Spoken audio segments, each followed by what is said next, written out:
안녕하세요. 저는 이야기를 재미있게 즐겨 듣는 구독자입니다. 요즘에는 집에 있는 시간이 많아져서 심심한 차에 우연히 유튜브에서 추천을 받아 듣고 있는데 다양한 삶 이야기들이 참 재미있더라고요. 글자를 읽는 것이 힘들어져서 눈도 침침해졌지만 친절하게 읽어주셔서 편안하게 듣고 있습니다. 메일을 보내는데 지루하지 않아서 좋아요. 요즘 자주 듣는 이야기 중 하나는 오래 사는 것 같아요. 100세까지 사는 말을 들었으나 재수가 없으면 더 오래 살 수도 있답니다. 오래 산다는 것이 재앙인지 선물인지 모르겠지만 60세가 넘어서 돌이켜보면 삶이 참 힘들었다는 생각이 들어요. 지금은 여유가 있어서 편하게 살고 있지만 그 전까지는 정말로 괴로움과 고통의 연속이었지요. 눈을 감는 그날까지 이렇게 편하게 살 수 있기를 바랍니다. 여기서 사연을 보내주신 분들도 각자의 이야기들이 있어서 기이한 일들이 많았다고 하네요. 그리고 오늘은 제 이야기를 전하고 싶어요. 잘 들어주셨으면 좋겠습니다. 어릴 적에는 아버지 없이 엄마와 함께 살았어요. 아버지가 없어진 시기를 정확히 기억하지는 못하지만 제 어린 시절의 기억은 여전히 생생해요. 아버지가 없는 모습을 보면 어린 시절에 이미 엄마와 함께 했던 것 같은데 엄마는 자세한 이야기를 해주지 않아 정확히 무슨 일이 있었는지는 아직도 모릅니다. 엄마와 함께하는 삶은 예상대로 쉽지 않았고 불행히도 엄마는 다리에 장애가 있어서 생계를 유지하는 것이 다른 사람들보다 훨씬 더 어려웠습니다. 고정된 직장에 있을 수 없어 일용직으로 일하거나 품앗일을 하면서 살아야 했고 종종 이웃들의 도움을 받으며 살아왔습니다. 특히 옆집에 살던 아주머니께서 많이 도와주셨습니다. 밭에서 감자, 고구마, 옥수수 등의 먹거리를 챙겨주셨고 제나 엄마가 아플 때는 죽을 끓여 가져다 주셨습니다. 입양한 억양으로 말이지 아직 천천히 드시지 않았으니 이건 감자죽인 거야? 엄마도 먹고 당신도 먹어. 감사합니다 하고 나서요.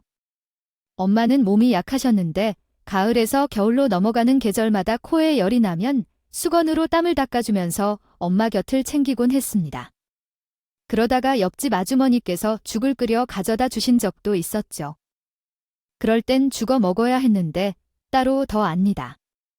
그 아이가 정신없이 남은 음식을 다 먹었습니다. 아이가 크는 날에 한 그릇에 정성을 담아주었고 많은 허기를 느끼게 해주어 너무나 감사했습니다. 옆집 아주머니가 손닿지 않았다면 어린 시절은 더 힘들었을 것 같습니다. 어쩌면 그 삶이 너무 어려워서 죽는 게 더 나았을지도 모릅니다. 국조가 부족한 가정에서 제대로 된 교육을 받을 수 있었을까요?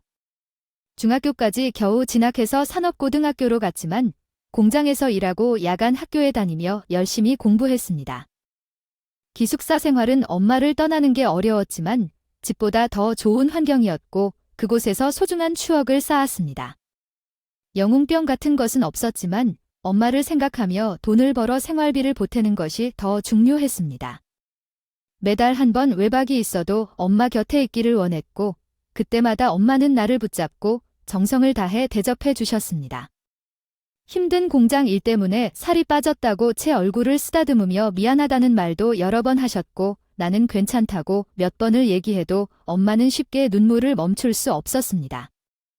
그러나 얼마나 저에게 미안하셨을지 다 알지만 매번 미안하다고만 하는 엄마의 모습이 보기 싫을 때도 있었습니다.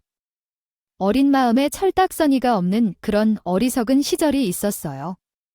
시간이 흘러 고등학교를 무사히 졸업하고 저는 그 방직 공장을 그만두게 되었습니다. 3년 동안 일도 순조롭지 못했고 월급도 계속 오르고 있었는데 그만두게 된 건 엄마의 병세가 악화되어 있었기 때문이었어요. 다리에 염증이 생겨서 결국 일상생활이 힘들어지셨고 제가 엄마 곁에 있어야 하는 상황이 된 거였어요. 그래서 20살에 다시 엄마와 살게 되었고 생활비를 벌기 위해 동네 레스토랑에서 일을 하게 되었어요. 그 레스토랑은 제법 손님이 많은 곳이었는데 동네 유지가 운영하는 곳이었어요. 한 동네에 살고 있어서 길 가다가 마주친 적은 있지만 한 번도 대화를 나눠본 적은 없는 저와는 수준이 너무 달랐죠. 안녕, 너 이름이 주연이 맞지? 아, 네, 안녕하세요. 너후 업당대, 김 우리 가게에서 일하나 보랴. 우리 종절보자 레스토랑 주인 집에는 아들이 하나 있었어요. 제와 5살 차이가 있는 그 사람과 같은 동네에 살았어요. 가끔 우연히 마주치면 그 사람도 나를 보는 것 같았어요. 그러나 우리는 서로 어울리지 않을 것 같아서 무시하고 지나갔었죠. 어떻게 그 사람이 내 이름까지 알고 있었을까요? 그 다음부터는 그 사람이 자주 나오는 레스토랑에서 만나게 되었고, 그는 항상 나에게 말을 걸었어요. 내가 그의 호기심을 자극하기 싫어서 그냥 무시했지만, 그의 관심이 감정과 연결되어 있다는 것을 알게 되었어요. 그래서 그의 데이트 제안을 거절했지만, 결국 한두 번 만남을 이어가게 되었고, 우리는 연인이 되었어요. 그는 항상 내게 사랑을 고백하고, 나는 그의 진심을 느끼고, 나도 마음을 열게 되었어요. 나와 그 사람은 깊은 관계로 이어질 수 있었죠. 그 후에 결혼을 하고 자식을 낳고 두 사람 사이에 오랜 인연이 있었던 사람과 함께한 행복한 순간은 언제나 그때뿐이었습니다. 그 짧은 행복 뒤에 이어지는 긴 불행의 시작을 몰랐고, 어린 시절에는 그 불행을 알지 못한 채 그를 사랑했습니다. 전생에 어떤 인연 때문에 그 사람과 얽혀있게 된 것인지 파악할 수 없었습니다. 연인인 그와 함께한 지 1년 정도가 지난 때 그가 다른 여자를 만났음을 알게 되었습니다. 어떻게 그의 주변엔 항상 여자들이 있었지만 그만을 사랑한다고 믿었는데 그것은 큰 오해였습니다. 그 어리석음 덕분에 배신당한 아픔을 겪었습니다. 아마 당연한 일이었을지도 모르지만 가난하고 권태롭게 보이는 나와 사귀는 것이 그에게 무엇이 아쉬웠을지 생각을 했지만 결국은 그 때문에 더욱 아픈 상처를 받았습니다. 다른 여성들은 모두 집안이 좋고 예쁘고 제 인격과 비교할 수 없을 만큼 훨씬 더 좋은 모습을 하고 있어서 자존심이 상했고 결국 그에게 점점 떨어지게 되었습니다. 그 시절 진짜 이별이 맞는 일이라고 생각했지만 마음이 너무 아팠습니다. 그리고 집에 비밀리에 울다가 알게 된 사실이 있었습니다. 나는 그의 아이를 임신했다는 것을 알게 되었는데 이 아이가 정상적인 방법으로 생겨난 아이라면 정말 축하를 받으며 고귀하게 대접을 받았을 때 하지만 제 상황은 그렇지가 않았고 더군다나 변절한 남자의 아이 소식은 그야말로 하늘이 무너지는 것과 같은 일이었어요. 이 상황을 어떻게 해결해야 할지 모르겠더군요. 혼자서 끙끙거리다가 도저히 해결 방법이 떠오르지 않아서 그에게 임신 소식을 알렸습니다. 그가 저와 결혼을 해줄 거라는 기대는 하지 않았어요. 정말 어떻게 해야 할지 몰라서 혼자 감당하기가 너무 어려워서 알렸던 건데 그 사람의 반응은 기대 이상으로 저를 더 아프게 했습니다. 뭐야, 너 지금 누구를 생활 망치려는 거냐? 하지만 누구 죽은 무슨 그러한 말이 있어요. 오빠가 자신만 믿으라고 있잖아요.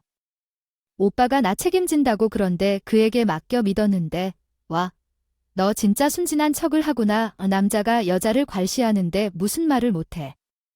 그가 임신한 걸 좋아할 거라는 기대는 애초에 없었어요. 그런데 기겁을 하며 마치 제가 그의 발목을 잡으려고 임신을 한 것처럼 말하는 그의 모습에 너무 화가 나더군요. 안 그래도 임신으로 스트레스가 극에 달한 상황에 저는 보기가 올라갔고 어떻게 된 책임을 질지라고 말을 했어요. 한 동네에 살면서 조용히 넘어갈 일은 기대하지 말라고 했던 말씀을 듣고 그의 얼굴에 나팔 괴로움이 떠올랐던 모습이 기억이 나요. 그와 교제를 한 후에 후회했지만 아이가 생긴 상황부터 해결해야 했고 제가 여기 동화를 전해드리겠습니다. 한 사람의 여자는 자신의 결단력이 강하지 않다면서도 한 남자에 대한 애정을 숨길 수 없었습니다. 얼마 후 그녀는 그의 어머니를 만나게 되었고 상황을 해결하려고 모습을 드러냈지만 그의 어머니가 그녀에게 돈을 건네며 아이를 지우라고 말하는 충격적인 상황에 마주했습니다. 그러나 그의 아버지의 등장으로 상황은 더 복잡해졌습니다. 그의 아버지가 당신이 누구인지 물으면서 이 곤혹스러운 순간에서 시작된 이야기는 결국 그들의 결혼으로 이어졌습니다. 그러나 결혼식 날 남자의 눈빛에는 애정이 보이지 않았습니다. 아마 이듯하지만 고즈넉하고 역동적인 사랑 이야기였죠. 신비로움이 품은 사랑. 그의 처지는 마치 도살장으로 끌려가는 소와 같았습니다. 그의 모습이 망연자실한 것에 주변 사람들은 수근거렸고 나도 또한 많이 위압되었습니다. 그는 사람들의 눈길을 피해 아이만을 생각하며 굳게 버티고 있었습니다. 누구라도 말하건 아이는 그의 자녀이기 때문에 희망이 있다고 생각했고 결혼식을 무사히 마치기를 기대했습니다. 그러나 시댁에서 아무도 환영해주지 않는 며느리로서 저의 결혼 생활이 어떻게 될지는 예상이 되었지만 어린 저는 그것을 몰랐습니다. 결혼을 통해 상황이 나아질 것으로 믿었지만 결혼은 불행의 시작일 뿐이었습니다. 그 불행 속으로 빠져들게 되었고 제 발로 기어 들어갔습니다. 매일 푸드책과 가정교육을 받으며 능력을 키우지 못한 저를 비난하는 엄마의 말과 무관심한 시아버지, 아무런 관심을 보이지 않는 남편, 시댁에서 나를 지켜줄 사람은 없었습니다. 매일 일어나서 버티는 것은 힘든 일이었습니다. 특히 왼쪽에 있던 시어머니는 저를 늘 모자라는 사람으로 대하셨기에 칭찬하는 말은 듣지 못했습니다. 오늘 병원에 갈 거야 라고 말하면 아이의 성별을 볼 수 있다던데 나와 함께 가자 라고 말하니 왜 나를 신경 써주는지 놀랬고 함께 가자고 하니까 제 아랫배 기분이 변하기 시작했습니다. 임신 5개월쯤 된 시기 시어머니는 제게 병원에 같이 가자고 하셨어요. 아이의 성별이 궁금한 시어머니는 남편이 외동아들이었기 때문에 아들이 태어나길 기대하셨어요.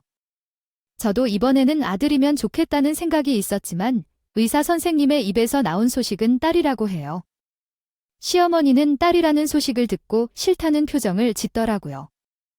그런 반응에 제게는 매우 기분이 좋지 않았죠. 병원을 나온 시어머니는 잔인한 말을 건네셨어요. 너 엣지야.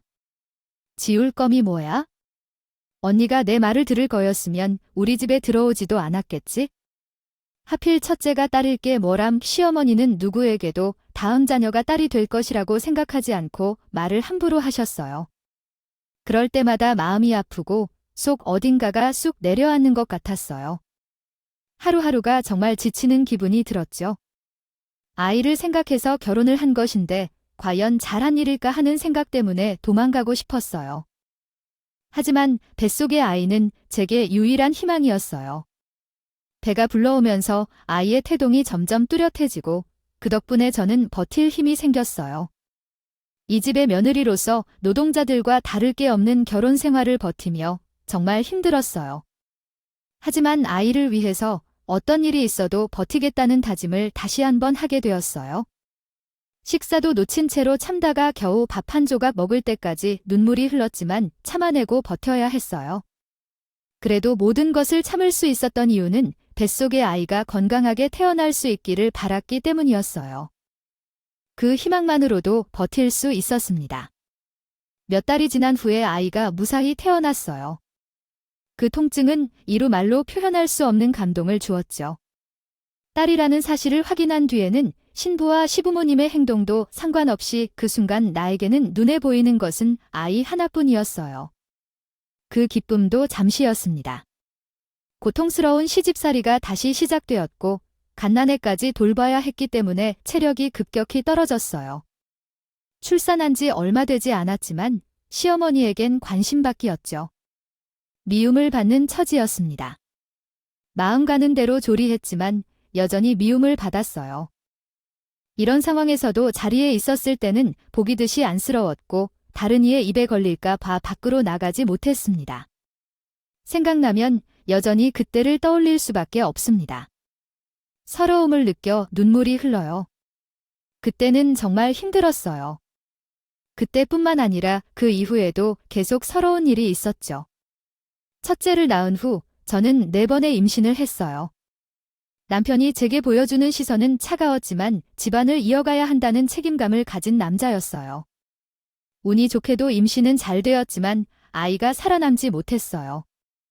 둘째 아이를 잃고 이후에도 계속 유산을 겪었어요. 유산이 반복되면서 몸뿐만 아니라 정신까지 지쳐버렸어요. 주변 사람들도 기대를 했다가 실망해서 실망했던 기억이 있어요. 유산이 반복되니 임신에도 불신하는 눈초리를 받게 되었죠. 그때마다 자책감에 시달렸어요. 그 자책감 때문에 제 몸을 돌볼 여유도 없고 딸도 소홀히 대해야 했어요. 유산을 3번 겪은 시점에서 시어머니가 한 말이 생각나요. 뭘 잘했다고 누워있어? 일어나서 저녁 준비 안 하냐 그러면서 번지 내림을 준비하며 말했어요. 남의 집에 시집 와서는 태를 끊어야지. 집안에는 여자가 잘 들어와야 하는데. 어머님의 가창력 있는 말 한마디에 눈물이 절로 나왔어요. 아직도 흐를 눈물이 남아있는지 결혼한 이후로부터 올바른 연락을 하지 못한 친정의 어머니가 정말 그리웠어요. 건강이 좋지 않으신데 혼자서 잘 지내시는지 매일 어머니를 생각하면 가슴이 더 아프지만 감정을 정리하고 저녁 식사를 준비해야 하는 상황에서 절망할 순 없었습니다. 딸을 키우면서도 힘든 일들을 견뎌내야 했지만 몇 년 후 그 집에서 쫓겨나야 했어요. 그때는 제 4번째 유산을 겪은 시점이었죠. 정말 유산이 습관처럼 되어버렸는지 아니면 제 몸이 약해서 아이를 지킬 수 없었던 건지 정말 유산을 겪게 되었습니다. 시어머님은 분노하셨어요. 우리 집에서 무슨 지대를 했길래 그냥 태일 아들이 없어도 애를 키우는 게 그렇게 버거울 줄 알아? 라고 말씀하셨죠. 우리가 널 얼마나 더 돌봐줘야 해? 어머니, 유산은 죄가 아니에요. 시끄럽다. 널 더 이상 우리 집에 두고 싶지 않아? 나가 일하고 그 말씀에 어머니는 더 얼버무려졌어요. 부부님, 제 출신이 어떻게 됐다고 생각하세요? 우리 출신이 아버지 없이 자식을 키우게 될 거라고 생각하세요? 당신의 자식이 어떻게 자라나요? 당신의 피가 없는 유년. 시어머니가 뒤를 쫓아내려는 말을 들은 나는 남편에게 붙잡혔다. 딸이 태어날 때부터 시어머니는 저에게 애정을 보여주지 않았어요. 제 아들의 피가 흐를지언정 제가 더 닮았다는 이유로 제대로 대하지도 않았죠. 정말 매점하다고 느꼈지만 그러다 결국은 제와 딸을 밖으로 쫓아냈다는 것은 꿈에도 몰랐어요. 시어머니가 저를 쫓아내려 할 때 남편은 옆에서 다른 일을 보는 것처럼 보였어요. 남편 곁에 내가 아닌 다른 여자가 있다는 것을 알고 있었죠.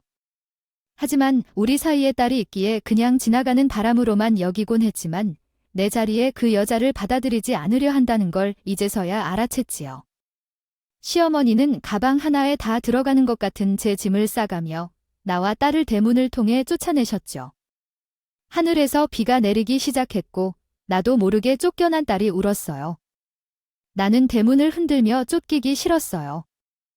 처음에는 소리내어 저항했지만 결국 대문은 열렸어요. 그러자 바로 소금이 내 몸에 뿌려졌어요.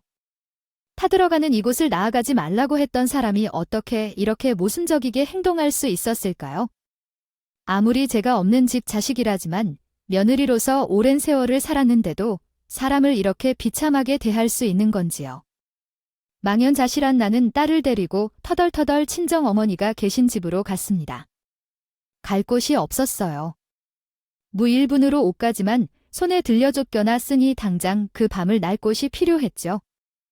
발걸음이 안 떨어지는 곳을 억지로 떼 집 안으로 들어갔고 몰골이 형편없어진 엄마는 나와 딸아이를 보고 깜짝 놀라셔서 울음을 터뜨리셨어요. 나쁜 사람들 어떻게 그 집 핏줄까지 이렇게 가차없이 쫓아낼 수가 있어. 그래 천벌받을 인간대 이침승 만도 못한 인간들. 그날 나와 엄마 그리고 또 한 사람 서로를 부둥켜 안고 한참이나 울었습니다. 나무꿀에서 눈물이 그치지 않았고 마치 집안에 누가 죽은 것처럼 밤새도록 그렇게 울었어요. 억울한 것은 억울한 것이고 그렇다고 마냥 넋놓고 있을 수만은 없었어요.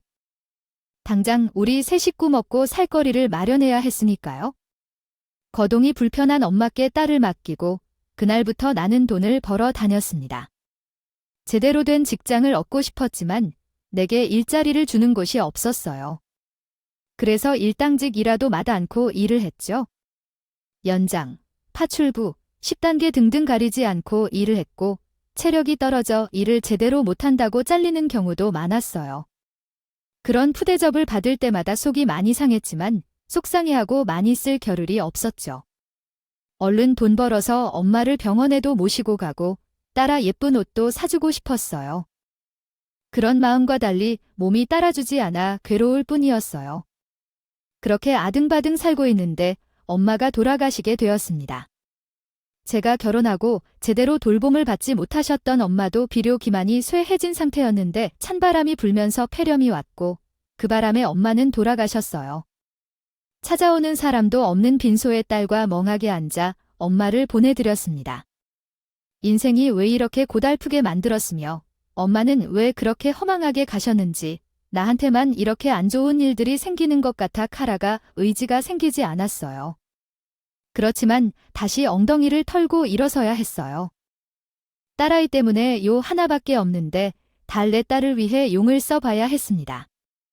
아이를 봐줄 사람이 없으니 일하러 가는 게 마음이 많이 쓰였어요. 일하고 집에 오면 10시간 이상의 나이 혼자 있어야 했는데 여자아이라 혼자이기가 마음에 걸리더군요. 그래서 처음에는 아이를 데리고 일하러 갔어요. 가능하면 곁에 끼고 그렇게 있고 싶었지만 일터에서는 아이가 방해된다고 멋대리고 오게 하더군요. 일에 지장을 주겠다고 사정했지만 그들은 제 사정을 봐주지 않았어요. 그도 그럴 것이 일도 잘 못하는데 혹까지 끼고 있으니 당연히 안 좋아했겠죠. 일을 제대로 할 수 없으니 벌이가 시원찮아졌고 저희는 다시 궁핍해졌습니다. 해가 지고 있었습니다. 하루 3끼를 먹어야 할 식사를 1끼 또는 2끼로 대체하고 있어서 아이의 피부에 발진이 생겼어요. 아이가 자라는 시기에 고기 반찬을 먹여도 괜찮지 않았어요.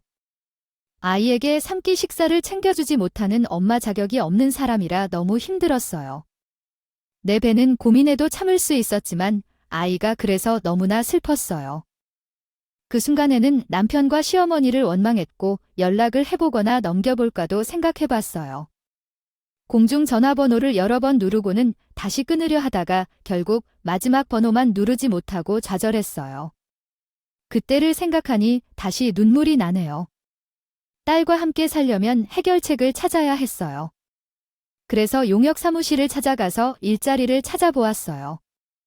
아이를 동반할 수 있는 일은 찾기 어려웠지만 결국 한 곳을 찾게 되었는데 그 일은 바로 입주 가정부 자리였어요. 이 일은 절망 속에서 마주한 소중한 기회였고 시간이 정해져 있지 않아서 어려울 수도 있다는 이야기를 들었지만 망설이지 않고 도전하기로 결심했어요.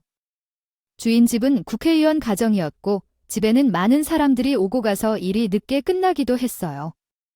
하지만 주인집 옆 작은 조립식 건물에서 나와 딸은 살 수 있어서 감사했고 매 순간을 함께할 수 있어 행복했어요. 자각하지 못하는 완료되지 못한 한국어 텍스트를 가지고 있어 죄송합니다. 가능하시다면 새로운 텍스트로 다시 시도해 보시겠어요? 혹은 더 도움이 필요하시면 얼마든지 물어보세요. 그 아이의 삶은 좋을 것 같았어요. 그는 복수의 시간이 지나면 해결될 거라고 믿었었죠. 노력에 노력을 해서 결국 법대에 입학할 수 있었어요. 저도 정말 기쁘고 주인집 사모님도 기뻐해 주셨죠.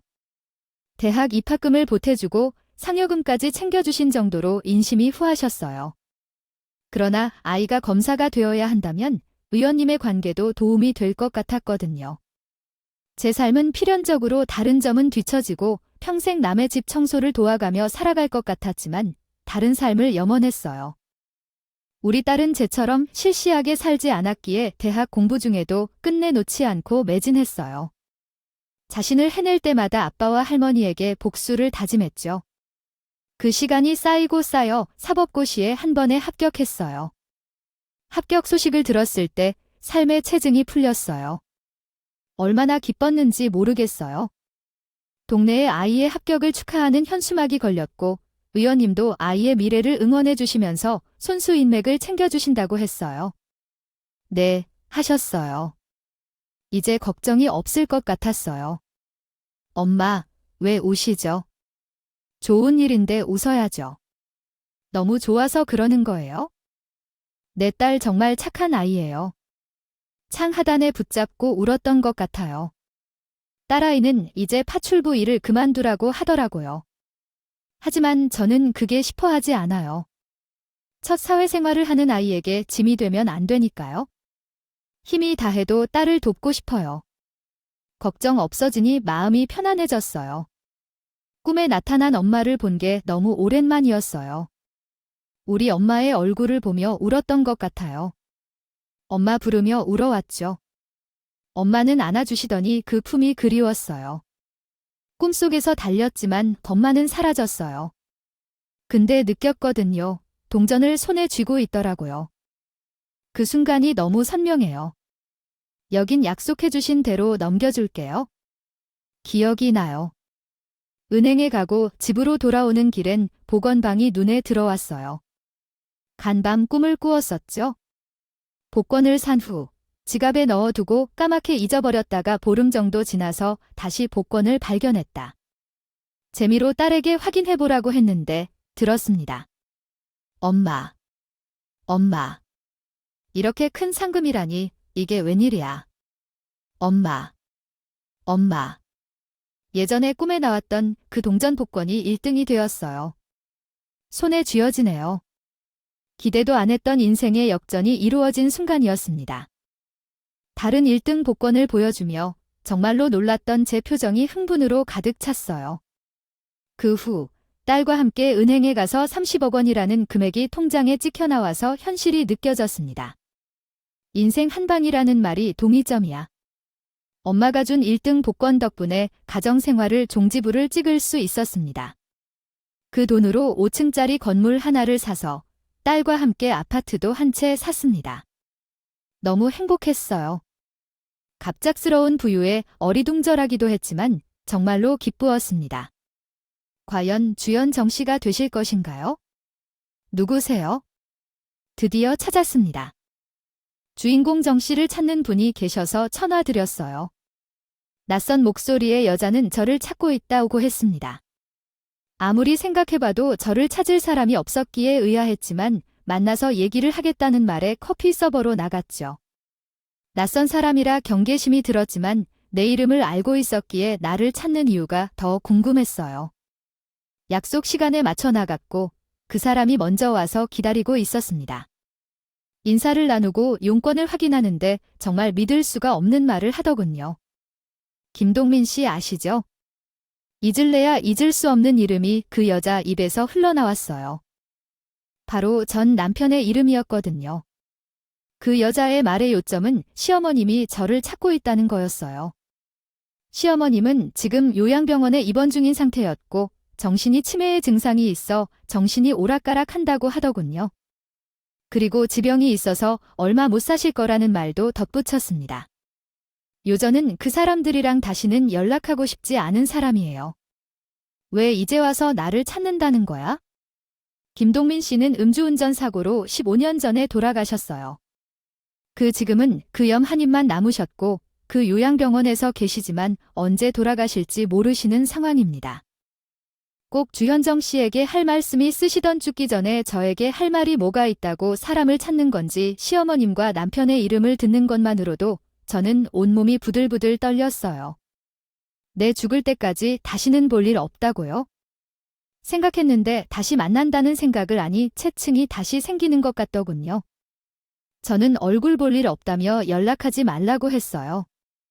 이제 겨우 평화롭게 살고 있는데 다시 내 인생을 주고 흔들게 들 수 없었어요. 다시는 연락하지 말라고 단호하게 말하고는 돌아섰습니다. 하지만 그 여자는 곧 돌아가실지도 모른다고 생각에 돌려보라고 하더군요. 그 말에 모른 채 하고 집으로 와 버렸어요. 머리로는 상종 안 할 인간들이라고 알고 있지만 자꾸만 신경이 쓰였습니다. 이미 다 늙어 병원 신세를 지고 있는 사람이 이제와 나에게 무슨 해코지를 하겠나 싶기도 하고 곧 죽을지도 모른다고 하니 마음이 약해졌어요. 이런 상황을 알게 된 딸은 저에게 마음 약해지지 말라고 했지만 결국 계속 신경 쓰는 저를 보며 마지못해 만나보라고 하더군요. 그래서 딸과 함께 그 노인을 만나러 갔습니다. 정말 큰맘 먹고 병원을 찾아갔어요. 시어머님이 있다는 병실에 조용히 들어가니 산소 마스크를 끼고 있는 한 할머니가 보이더군요. 그 곁에 조용히 가서 의자에 앉았어요. 잠들었는지 인기척에도 눈을 뜨지 않길래 가만히 자는 얼굴을 지켜봤습니다. 이제는 늙어서 예전 얼굴은 간데 없고 온통 주름이 자그란 얼굴. 그렇게도 저에게 모질게 굴던 사람은 어디에도 없었어요. 지난 세월이 억울해 제 눈에는 가만히 눈물이 흘러준 한참을 그렇게 있으니 어머님이 눈을 떴어요. 그러곤 저를 향해 눈에 초점을 맞춰서 말해주시려 하더군요. 어머니야, 정말 보기 좋소. 여전히 아름답구나. 당신은 한 번도 나에게 좋은 말을 해준 적이 없었는데도 나도 마음 없다고 하셨어. 그 말에 허튼 웃음이 나왔어. 내가 너에게 참 못되게 했다고 아시니? 다행히도 나를 그렇게 쫓아내고 우리 집에 나쁜 일들이 많았어. 모두 내가 너에게 저지른 죄 때문이야. 저와 딸이 그 집에서 쫓겨나고 남편은 새 여자를 데렸대. 그 여자 덕분에 남편은 집 안돈으로 사업을 하려 했는데 손대는 대로 망해서 결국 집의 재산을 다 잃었다. 그 탓에 아버님도 쓰러지시고 자기 탓으로 집이 망해버렸대. 죄책감에 남편은 술과 마약을 하게 됐대. 내 아들만 착하게 키울 줄 알았다. 그런데 내 차는 왜 난 알지? 내가 내 아들을 망친 거야? 이제 와서 그런 말을 한들 달라지는 게 없겠구나. 남편과 시어머니 때문에 사는 40년가 말이 몇 마디로 보상받을 수는 없는 일이었어. 미안하다. 이미야. 나를 용서해 주렴. 나를 용서해 주세요. 어르신 이제 말 그만하세요. 마스크 다시 쓰셔야 해요. 안 돼. 제게 용서를 받아야 해요. 그래야 내가 천국에 들어갈 수 있어요. 죽기 싫어요? 안 돼요. 시어머님은 얘기를 하다가 기침을 심하게 하셨어요. 간병인이 급하게 시어머님을 챙기더군요. 마스크를 거는 간병인의 손을 뿌리치며 난동을 부리던 거군요. 여전히 이기적인 시어머님의 모습을 보면서 변하지 않은 모습에 경멸을 느꼈어요. 더 이상 대화를 나눌 수 있는 상황이 아니라 조용히 병실을 나섰어요. 괜히 왔다는 생각이 들었어요. 그래도 미안하다는 사과를 하셨지만 그 말조차도 자기만 편하려는 것 같아서 마음이 쉽게 풀리지 않았죠. 병원을 나와서 차에서 오열을 했습니다. 지나간 일들이 사무쳐 눈물이 계속 흘렀어요. 하지만 그들을 용서할 마음이 생기지 않았어요. 이미 죽은 사람에게 사과를 받을 수도 없는 노릇이었고 병원에 누워 오늘 내일 하는 노모에게 그 값을 요구할 수도 없어요. 그날 이후 시어머니가 저를 찾는 연락이 몇 번 더 왔지만 저는 가지 않았어요. 한 번 찾아갔으면 내 할 일은 다 했다는 생각해요. 그리고 다시 상처받기도 싫었어요. 그동안 그 사람들에게 받을 만큼 받았으니까요. 몇 달 뒤 시어머님이 돌아가셨다는 연락을 받았습니다. 씁쓸했어요. 나와 딸을 고통스럽게 했던 사람들은 모두 죽음으로 끝이 났어요. 어딘가에서 여전히 잘 먹고 잘 살 거라 생각했었는데 그게 아니었기에 그나마 마음이 편해졌던 것 같아요. 지금은 결혼한 딸의 아이를 봐주며 앞만 보고 살고 있어요. 영화에서나 나올 우려 곡절이 많은 인생이었지만 과거만 잡고 사는 삶은 너무나 괴롭기에 앞날만 보며 살아가려고요. 지금처럼만, 딱 지금처럼만 살아갈 수 있기를 바라고 또 바라고 있어요. 정신없이 글을 썼는데 잘 들어주셔서 감사합니다. 좋은 하루 되세요.